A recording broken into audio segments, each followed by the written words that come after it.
Forsooth the Lord spake to Moses, and said, Speak thou to the sons of Israel, turn they again, and set they tents even against Pi-hahiroth, which is betwixt Migdol and the sea, against Baal-zephon. And in the sight thereof ye shall set tents on the sea. And Pharaoh shall say on the sons of Israel, They be made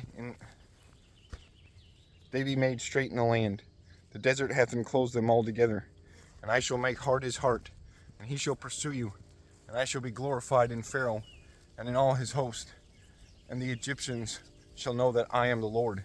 And they did so. And it was told to the king of Egyptians that the people had fled, and the heart of Pharaoh and of his servants was changed on the people. And they said, What would we do that we let go Israel, that it should not serve us? Therefore Pharaoh joined the chariot, and took him with all his people, and he took 600 chosen chariots, and whatever thing of chariots was in Egypt, and dukes of all the host. And the Lord made hard the heart of Pharaoh, king of Egypt, and he pursued the sons of Israel, and they were gone out in an high hand. When the Egyptians pursued the steps of the sons of Israel before going, they found them in the tents on the sea, all the chivalry and chariots of Pharaoh, and all the host were in Pi-hahiroth against Baal-zephon. And when Pharaoh had nighed, the sons of Israel raised their eyes, and they saw the Egyptians behind them, and they dreaded greatly.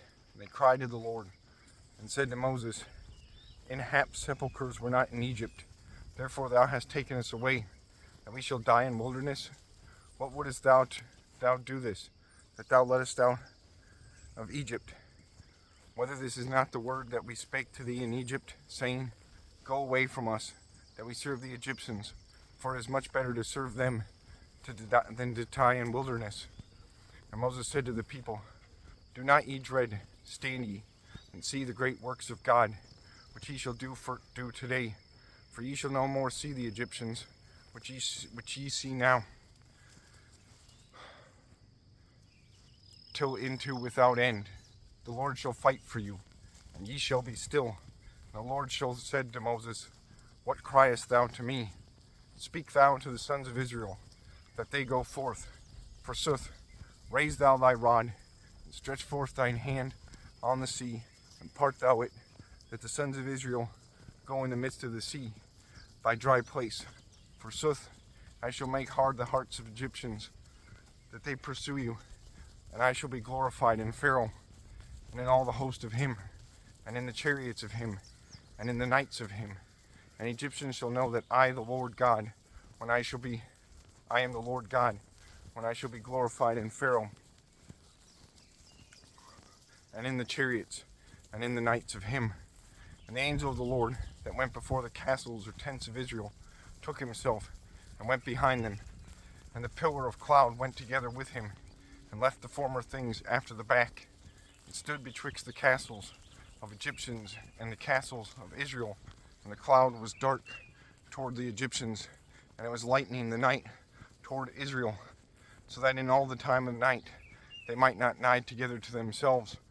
And when Moses had stretched forth his hand on the sea, the Lord took away the sea, the while a great wind and a burning blew in all the night, and turned the sea into dryness, and the water was parted. And the sons of Israel entered by the midst of the dry sea, for the water was as a wall at the right side and the left side of them. And the Egyptians pursued, and entered after them, all the riding of Pharaoh, his chariots, and his knights, by the midst of the sea. And the watch of the morrowtide came then, and lo, the Lord beheld on the castles of the Egyptians by a pillar of fire and of cloud, and killed the host of them. And he destroyed the wheels of chariots, and those were borne into the depth. Therefore the Egyptians said, Flee we, Israel, for the Lord fighteth for them against us. And the Lord said to Moses, Hold forth thine hand on the sea, and the waters turn again to the Egyptians, on the chariots, and on the knights of them. And when Moses held forth his hand against the sea, it turned again first in the morrowtide to the former place. And when the Egyptians fled, the waters came against them, And the Lord wrapped them in the midst of the flood, and the waters turned again and covered the chariots and knights of all the hosts of Pharaoh, which pursued and entered into the sea. Suddenly, not one of them was left alive. Forsooth, the sons of Israel went through the midst of the dry sea, and the waters were to them for a wall on the right side and on the left side. And in that day the Lord delivered Israel from the hand of Egyptians. They saw the Egyptians dead on the brink of the sea, and they saw the great hand or power or might which the Lord had used against the Egyptians. And the people dreaded the Lord, and they believed to the Lord, to Moses his servant.